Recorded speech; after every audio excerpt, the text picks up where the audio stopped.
So we will be continuing with our Stack and Queue playlist that was starting off. Hey everyone, welcome back to the channel. I hope you guys are doing extremely well. So the problem that we will be solving today is asteroid collision. So what is the problem statement? Now, the problem statement is you're given an array, right? And the array is containing asteroids. Now every asteroid has a size of itself, and the size is the absolute value of the number at a particular index. Like for this asteroid, the size is 4. Now, if it is a positive asteroid, it will always move in the rightward direction. If I look at this particular asteroid, the size is 3, but it is a negative one. So it will move towards the left.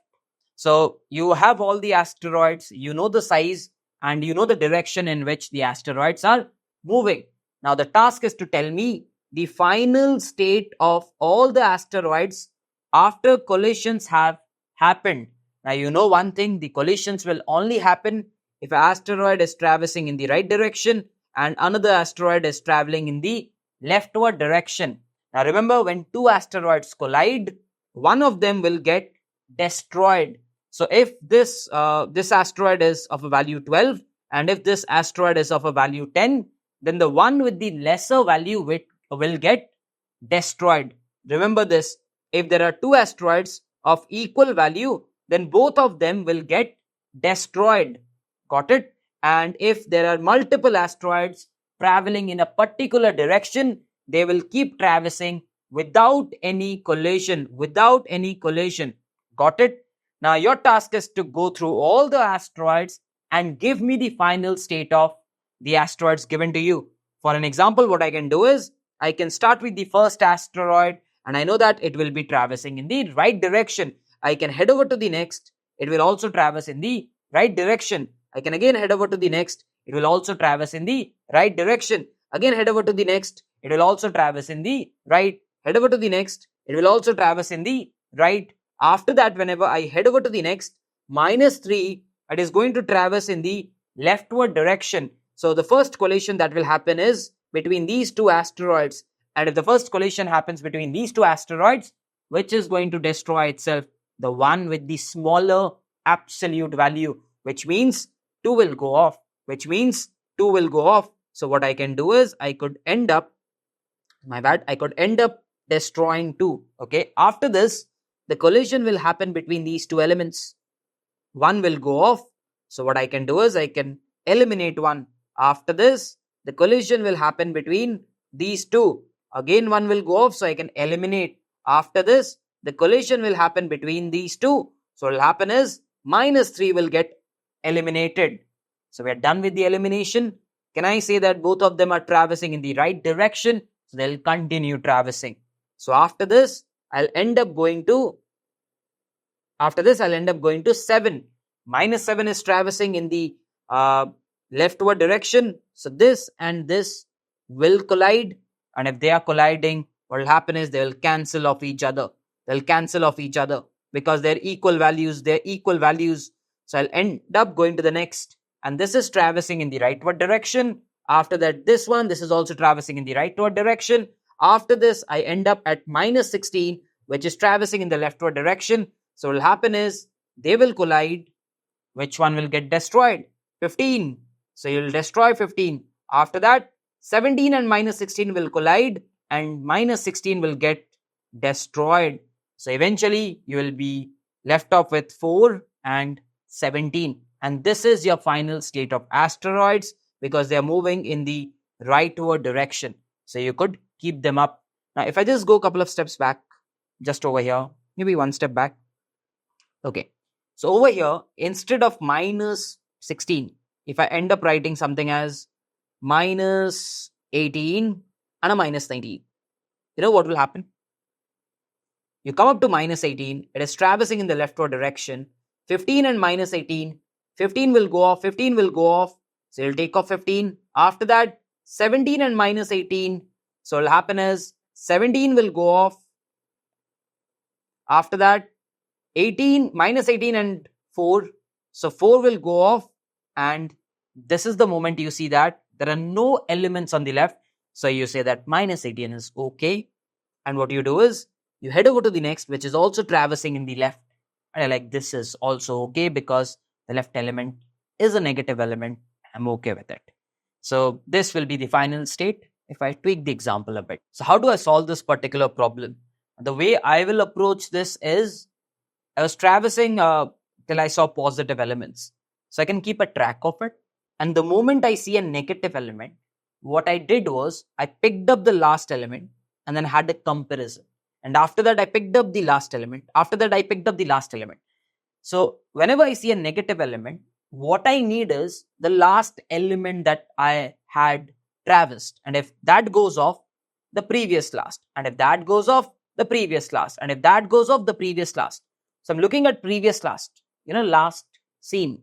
So can I say, I can use the data structure that stores the last entered element, like the LIFO data structure, which gives me an idea that maybe I can use a stack data structure to store the elements so that whenever I need, I can easily get the last seen element. Okay. So I got an intuition why to use stack. So what I'll do is I'll define stack over here. Perfect. I'll start traversing. So I'm at 4. So the stack is empty and this is a positive element. Whenever it is a positive element, we don't do anything. We just say, okay, fine. You could just get into the stack because the problem arises when there is a negative element. There's someone traversing to kill me. After that, we move to 7. It's a positive element. So we could just put it into the stack. After that, we move to 1 positive element. We could put that into the stack. After that, we move to 1. We could put that into the stack. After that, we move to 2. We could put that into the stack as well. After that, I move to -3. Now, whenever I move to -3, I end up looking at the top of the stack because I have a negative element. So I'll have to look at the stack. The stack has a positive element. That means a rightward asteroid and I have a leftward asteroid. Collision will happen. And the one with the lesser value, which is 2, will go off. So what I can do is I can eliminate 2. Is it over? No, I'll have to keep eliminating. So after that, again, I still have a negative traversal. I see again at the top, I have a 1 and it is lesser. The collision will destroy it. So I'll end up destroying. Again, the next one will be destroyed. This time, I have a negative asteroid and I have a positive asteroid. Now when 7 collides with -3, -3 gets destroyed. So what I can do is, I can avoid putting this into the stack, which means that this is no more a part of me. This is no more a part of me. Thereby, I could straight away go to the next. Make sure you do not enter this. Make sure you do not put this into the stack. Okay, I have a -7. So if I have a -7, it's a negative element. So I'll again do the same. I'll go to the stack and I'll say, hey, give me the top element. And that's a positive one. So it's traversing in the rightward direction. And I have a leftward direction of -7.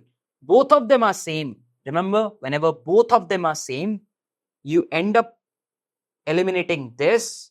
At the same time, you move ahead because the -7 is also destroyed. Perfect. This time I have a positive element and I can straight away put that into the stack. Even if the stack had a negative element, it didn't matter. It didn't matter because the negative element means it is traversing towards the left. And whenever I get 17, it is traversing towards the right. They can never collide. So even if this was -4, it didn't matter to me. Got it? Perfect. 17 is there. I go to 15. So I'll put 15. I go to -16. This time whenever I go to -16, what happens is maybe I'll use some other color. Yeah. Now whenever I go to -16, I know that I have a leftward one. So I'll go to the top and it is smaller. So that will get destroyed. After that, I go to the 17. It's greater. It's greater. So it will end up destroying this. And I will not enter that. And I will move ahead. And the traversal is over. Whenever the traversal is over, I know that these elements are the final state of the asteroids. So what I can do is, if you're using a stack, you can also use a list because the list keeps a track as well. You can also use a list where you can use the methods as list.back, list.push. These methods would and list.popback or whatever you have. You can also use a list, because if you use a stack data structure, what will happen is now you'll have to get 17, and after that you'll have to get 4. So this is the order that you will get, and this is not your answer. The answer is 4, 17. The answer is 4, 17. So you'll have to keep a track of it. So it's better that you use a data structure as list, because that also stores everything in the last in, first out manner. Perfect. So let's quickly discuss one of the other test cases. So I'll just go back a couple of steps. Yes, I'll go back a couple of steps when we never reached minus 16. So now what I'll do is I'll just change this minus 16 to something like, let's say, minus 18 and a minus 19. Let's see what happens at this scenario. So I'm coming over to minus 18. So whenever I come over to minus 18, I have a 15. I have a 15 over here. So if I have a 15, this will get destroyed. So I'll end up destroying this. After that, I still am colliding with 17. So I'll end up destroying this as well. After that, I still have 4 and I'm colliding with it. So I'll end up destroying this as well. And we are done. The stack is empty. Remember, the stack is empty. I'll end up inserting the negative element. And this is the first time you're seeing me inserting a negative element. So it will happen if the stack is empty. I go to the last one, minus 19. And I look over the stack, the top element is a negative. They're in the same direction. Will they collide? No, they will not collide. They will never collide. So it's very important that you also insert minus 19.